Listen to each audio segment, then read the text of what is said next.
Ce décryptage est aujourd'hui proposé par Vincent. Bonjour Vincent. Bonjour. Alors Vincent, avec toi aujourd'hui, on va explorer un autre volet du nouveau programme Europe Créative. C'est quoi le volet transsectoriel ? Alors le volet transsectoriel du programme Europe Créative est complémentaire des deux autres volets culture et médias. Et un peu moins connu, il avait fait l'objet en 2019 et 2020 de deux précédents appels intitulés « Rapprocher la culture et le contenu audiovisuel par le numérique ».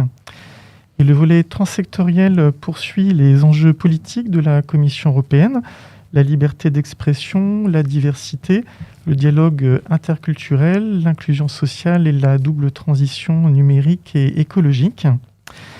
Et l'approche spécifique du volet transsectoriel est de vouloir casser les silos qui peuvent exister entre les acteurs culturels, audiovisuels, créatifs et des médias, et de les inviter à se saisir du potentiel du numérique pour développer des collaborations plus ouvertes en s'associant aux acteurs des nouvelles technologies et de la recherche et tester des solutions innovantes sur le marché. Ce sera la future action Creative Innovation Lab. Et avec le nouveau programme, une nouvelle dimension rejoint le volet transsectoriel, le soutien au pluralisme, à la diversité et à l'indépendance dans le secteur des médias et de l'éducation aux médias. Et ce seront les futures actions News Media. D'accord. Et c'est pour qui ? Ça s'adresse à qui ? Alors, les futurs Creative Innovation Labs seront des projets de coopération qui rassembleront une diversité d'organisations représentant une large couverture de coopération européenne, incluant des acteurs du secteur culturel, créatif, audiovisuel et des médias, et sont invités à participer des structures privées ou publiques, des startups du secteur des nouvelles technologies et tout type d'organisations audiovisuelles, culturelles ou créatives. Et la participation d'incubateurs et d'accélérateurs créatifs est vivement encouragée. Et les futures actions News Media concerneront plus spécifiquement les organisations des médias d'information dans toute leur diversité. C'est pour financer quoi ? Alors, dans le cadre des Creative Innovation Labs, le volet transsectoriel soutiendra des approches culture, audiovisuelle, tech qui prennent en compte le tournant numérique et qui soutiennent la création de contenus, leur accès, leur distribution, leur promotion entre les secteurs culturels, audiovisuels et créatifs et avec d'autres secteurs, en couvrant leurs dimensions marchandes et non marchandes par le biais d'outils, de nouveaux modèles économiques, de solutions innovantes facilement duplicables avec un potentiel de développement sur le marché et le développement de compétences. Et donc pour illustrer les Creative Innovation Lab, je vous propose d'entendre Barna Petrani, directeur de ProProgressioné basé en Hongrie, responsable du projet de coopération Muse-Art, qui présente ses enjeux et sa solution transsectorielle en cours de développement soutenue par le programme Europe Créative. The Musea project is supported by the Creative Europe program. There was a special scheme on bridging audio-visual and live performances. That was a special call quite at the end of the 7-year period. And we came up with the idea that we would like to continue this work on giving possibilities for contemporary artists for creating their narratives. But it is also important to see that digital narratives have a different nature and they are more sustainable.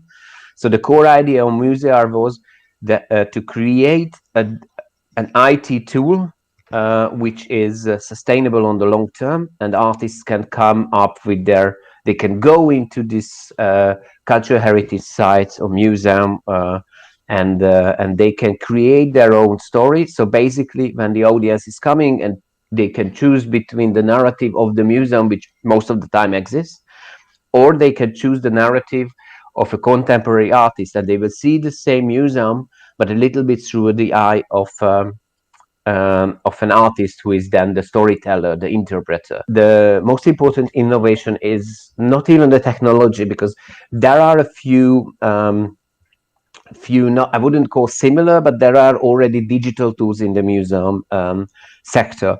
What we are aiming for to build up together the digital tool and this training program, and what is innovative in it, that we really would like to work together with the museums and the staff of the museum, so that they understand how the digital storytelling is working, how the technology is working, and how this technology can help them. Because our experience is that a lot of museum institutions are either not so happy with the digital technology, so they don't really, they feel it as they are threatened, that it is taking over what they are doing, or the other thing is that they are not really understanding what are the capacities there, so they are having external partners, fully external partners developing their digital content. And here our training program will give them the possibility that they can additionally contribute to this digital development within their organization. And I think that this is the most important part, that we really try to work together with the sites and that they are also involved in the process. And the third one is obviously the involvement of contemporary artists. So we very often see it as basically a new narrative.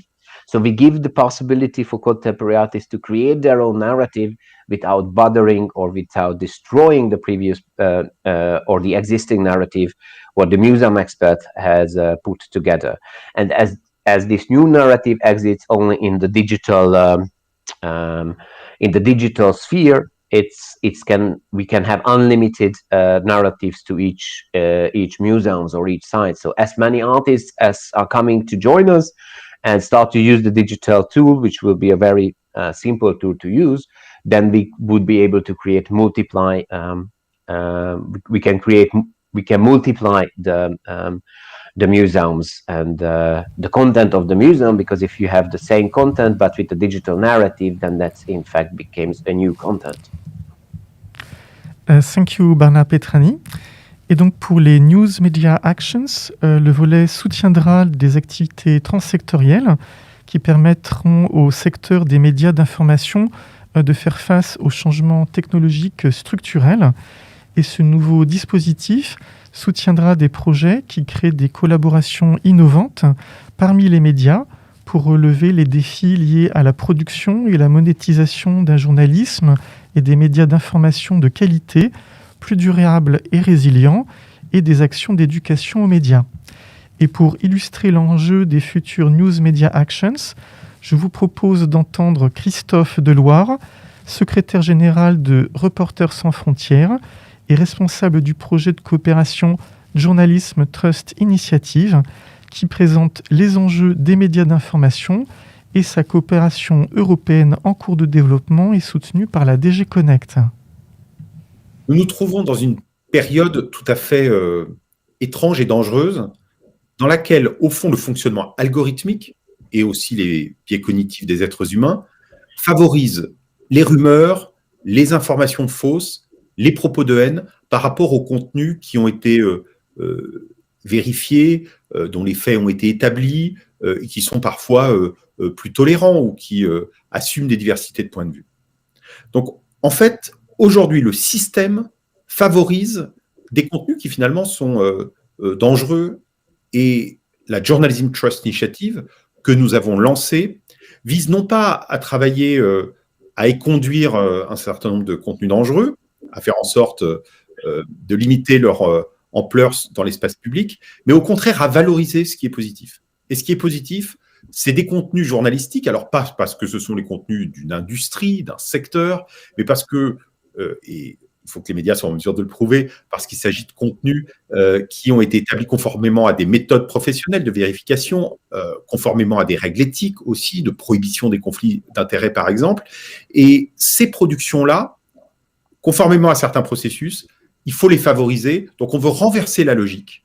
On veut donner un avantage concurrentiel, un avantage comparatif à ces types de contenus. C'est tout l'objet de la Journalism Trust Initiative, qui est une initiative qui nous a fait travailler sur un triangle, qui est un triangle dont les 3 sommets sont les suivants. 1, les méthodes et les principes journalistiques. 2, le fonctionnement technologique. 3, l'économie des médias. Quand nous avons lancé la Journalism Trust Initiative, c'était en 2018, au printemps, certains se sont émus, étonnés qu'une organisation qui défend la liberté de la presse, en partenariat avec d'autres organisations, lance une initiative sur la base de la normalisation au sens ISO du terme, mais au niveau européen. En fait, c'était une méthode qui était utilisée par d'autres secteurs de l'économie, de l'industrie, mais pour le journalisme, ça paraissait incongru. En réalité, comme il y a un changement majeur de l'écosystème, il faut s'adapter. Et surtout, ce dispositif qu'on a emprunté à d'autres secteurs, il s'applique parfaitement au journalisme, puisqu'il vise à imposer ou à favoriser le respect d'un certain nombre de processus. Et qu'est-ce que le journalisme, sinon un processus de traitement, de collecte, de traitement et diffusion de l'information? Et puis ensuite, après ce processus qui était innovant pour le journalisme, on a construit un outil technologique qui est une plateforme qui permettra que se rencontrent et que travaillent ensemble des médias, des sociétés de certification, des plateformes numériques ou des annonceurs qui peuvent promouvoir un certain nombre de médias qui sont en mesure de faire la preuve qu'ils respectent un certain nombre de processus. Bref, on a mis en place un système fondé sur des principes qui favorise le journalisme, j'allais dire au sens idéal du terme. On n'a pas réinventé la roue, on n'a pas réinventé les codes éthiques, on n'a pas réinventé les méthodes journalistiques, mais on a fait en sorte que dans l'écosystème aujourd'hui, le respect soit favorisé, alors même qu'au contraire, aujourd'hui, malheureusement, c'est la propagation de propos de haine, de désinformation, de rumeurs, qui est favorisée de manière systémique. On a fait en sorte de renverser cette logique. Merci Christophe Deloire.